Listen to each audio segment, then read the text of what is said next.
പിതാവിന്റെയും പുത്രന്റെയും പരിശുദ്ധാത്മാവിന്റെയും നാമത്തിൽ ആമേൻ. എൻ്റെ പ്രിയപ്പെട്ടവരെ, ഇന്ന് ഒക്ടോബർ 10 വെള്ളിയാഴ്ച. അമ്മേ പരിശുദ്ധമ്മേ, അമ്മേ പരിശുദ്ധമേ, ദൈവമാതാവേ, കൃപാസനത്തിലൂടെ ഞങ്ങൾക്കും ഞങ്ങളുടെ ദേശത്തിനും അമ്മ മധ്യസ്ഥം തേടി തന്ന എല്ലാ അനുഗ്രഹങ്ങൾക്കും കൃപകൾക്കും ഞങ്ങളിപ്പോൾ ഹൃദയം നിറഞ്ഞ നന്ദി പറയുന്നു. അമ്മേ പരിശുദ്ധമേ, ദൈവമാതാവേ, 2004 ഡിസംബർ 7 ഉച്ചകഴിഞ്ഞ് 2:30 കൃപാസനത്തിൽ സംഭവിച്ച അമ്മയുടെ പ്രത്യക്ഷപ്പെടലിനെ കുറിച്ച് തിരുസഭയ്ക്ക് സമർപ്പിച്ചിരിക്കുന്ന പഠനരേഖകളുടെ മേൽ സഭാത്മകമായ പഠനം ആരംഭിക്കുവാൻ ഞങ്ങൾ പ്രാർത്ഥിക്കുന്നു. അമ്മേ പരിശുദ്ധമേ, ഭൂസ്വർലോകങ്ങളുടെ രാജ്ഞിയായ അങ്ങേയ്ക്ക് ഭൗമ സംരക്ഷണത്തിനായി പ്രപഞ്ചപ്രകൃതിയെ തന്നെ തിരുസഭ പ്രതിഷ്ഠിക്കുവാൻ ഈ പ്രത്യക്ഷീകരണ വഴി ഇടയാക്കണമേ. പരിശുദ്ധമ്മേ, ജപമാല മാതാവേ, സകല കൃപാസനം പ്രാർത്ഥനകളോടും ചേർത്ത് ഞങ്ങളിപ്പോൾ പ്രാർത്ഥിക്കുന്ന ഈ കുടുംബത്തിന്റെ പ്രത്യേക നിയോഗം പറമക്കളെ.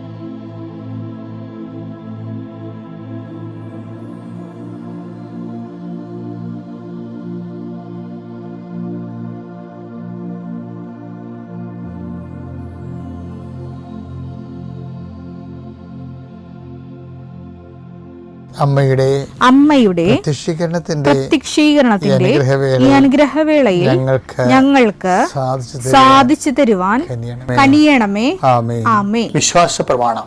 സർവശക്തനായ പിതാവും ആകാശത്തിന്റെയും ഭൂമിയുടെയും സൃഷ്ടാവുമായ ദൈവത്തിൽ ഞാൻ വിശ്വസിക്കുന്നു.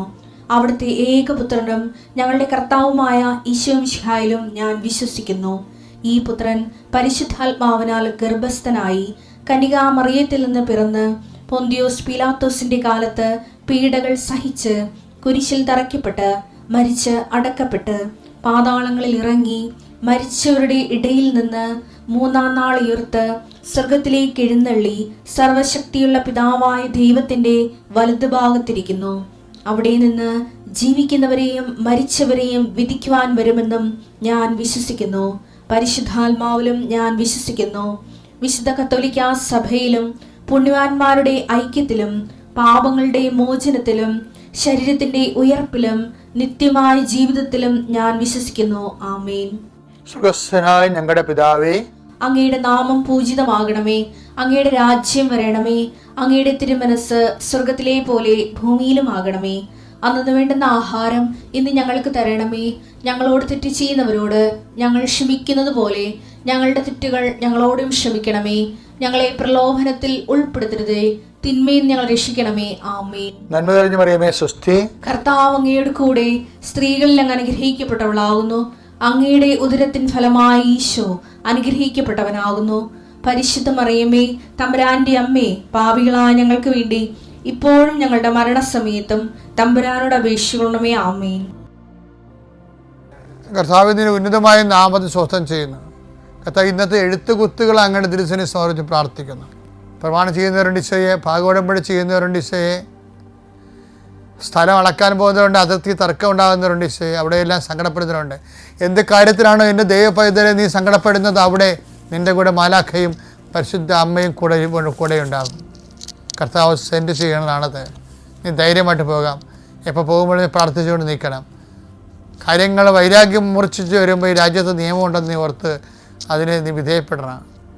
ഒരിക്കലും ആയുധം കയ്യിലെടുക്കുകയോ അതുപോലെ നിയമം കയ്യിലെടുക്കുകയോ ചെയ്യേണ്ട. മറിച്ച് കർത്താവിൻ്റെ ആയുധമായ, സ്വർഗത്തിൻ്റെ ആയുധമായ ജപമാല നീ കയ്യിലെടുക്കണം. കർത്താവെ, ക്ഷമ എന്ന വലിയ പുണ്യങ്ങളാൽ കർത്താവ് അത് പരിഹരിക്കുന്നതിന് വേണ്ടിയിട്ടുള്ള സാവകാശവും സംയമനവും സൗമനസ്യവും കർത്താവെ അങ്ങയുടെ മക്കൾക്ക് നൽകണമെന്ന് പ്രാർത്ഥിക്കുന്നു. വിവാഹം താമസിക്കുന്നവർ ആസ്വദിച്ച് പ്രാർത്ഥിക്കുന്നു. വിവാഹത്തിന് വേണ്ടി കർത്താവുള്ള ചുറ്റവട്ടങ്ങൾ ഒരുക്കുന്ന സമയത്ത് പ്രാർത്ഥിക്കുന്നു. പെൺമക്കളുടെ കല്യാണത്തിന് വേണ്ടി പണം കാണാതെ വിഷമിക്കുന്ന സമയത്ത് പ്രാർത്ഥിക്കുന്നു. എൻ്റെ കർത്താവിന് വിരുദ്ധമായ നാമത്തിൽ, സഭയുടെ അധികാരത്തിൽ, കുരിശിൻ്റെ അടയാളത്തിൽ, ദൈവശക്തിയാൽ ഞാൻ മക്കളെ ആശീർവദിക്കുന്നു. സങ്കീർത്തനം 92:10. എന്നാൽ അവിടുന്ന് എൻ്റെ കൊമ്പ് കാട്ടുപോത്തിന്റെ കൊമ്പ് പോലെ ഉയർത്തി. അവിടുന്ന് എൻ്റെ മേൽ പുതിയ തൈലം ഒഴിച്ചു. ഇതാണ് പുതിയ അഭിഷേകം എന്ന് പറയുന്നത്. പുതിയ തൈലം ഒഴിച്ചു. എൻ്റെ മക്കളെ, എന്തിന് നിങ്ങൾ ആധ്യാത്മികത ആയിരിക്കണം എന്ന് ചോദിച്ചാൽ, ബൈബിൾ നൽകുന്ന അനന്തമായ അനോയിൻറ്റിങ്ങിൻ്റെ സാധ്യത നിങ്ങളെ പ്രയോജനപ്പെടുത്തണമെന്നാണ് ഉദ്ദേശിക്കുന്നത്.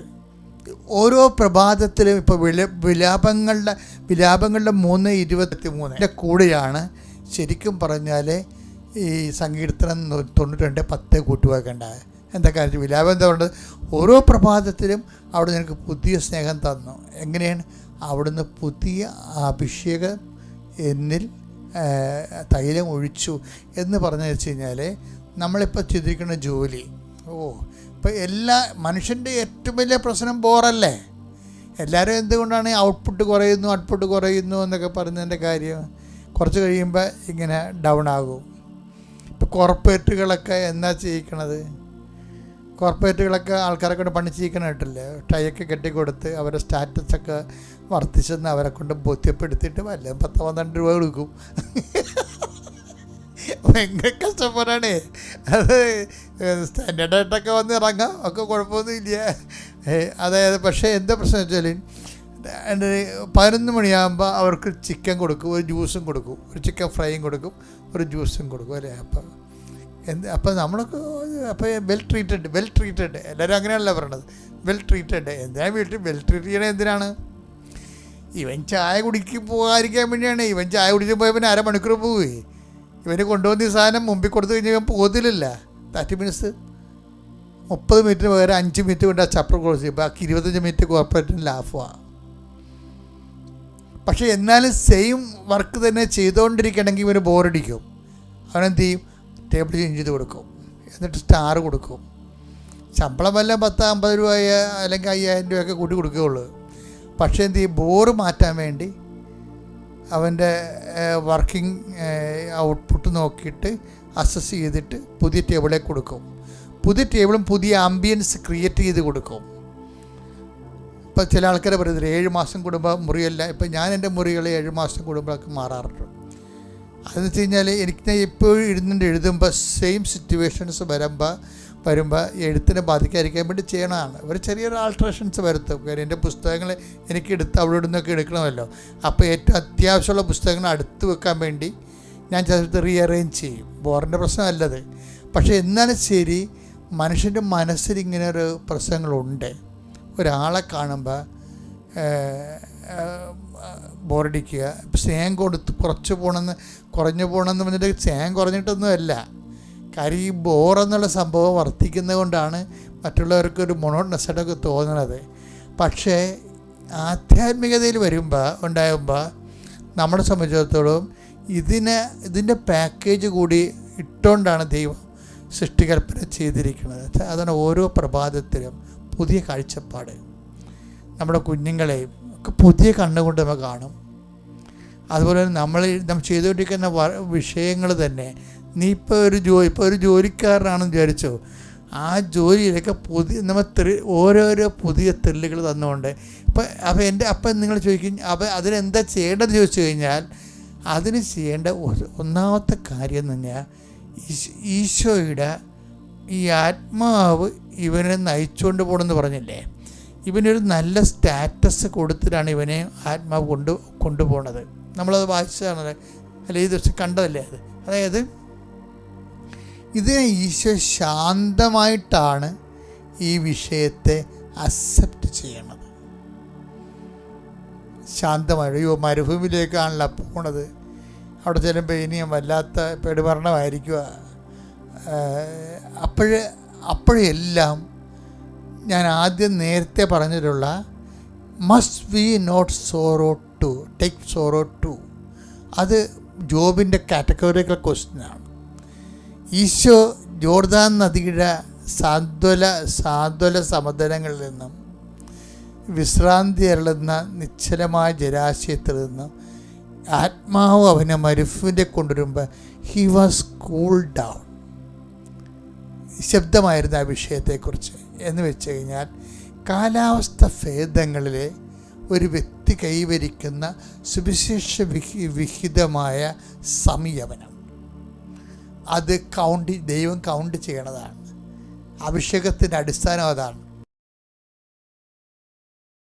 അത്യപൂർവ ദൈവാനുഭവങ്ങൾ ഇനി നിങ്ങൾക്കും സ്വന്തം. ഈ യൂട്യൂബ് ചാനൽ ഇതുവരെ സബ്സ്ക്രൈബ് ചെയ്തിട്ടില്ലെങ്കിൽ ഇപ്പോൾ തന്നെ സബ്സ്ക്രൈബ് ചെയ്യുക. ഈ വീഡിയോ ഇപ്പോൾ തന്നെ നിങ്ങളുടെ സുഹൃത്തുക്കൾക്ക് ഷെയർ ചെയ്തുകൊണ്ട് കർത്താവിൻ്റെ പ്രേക്ഷിതരാകുക.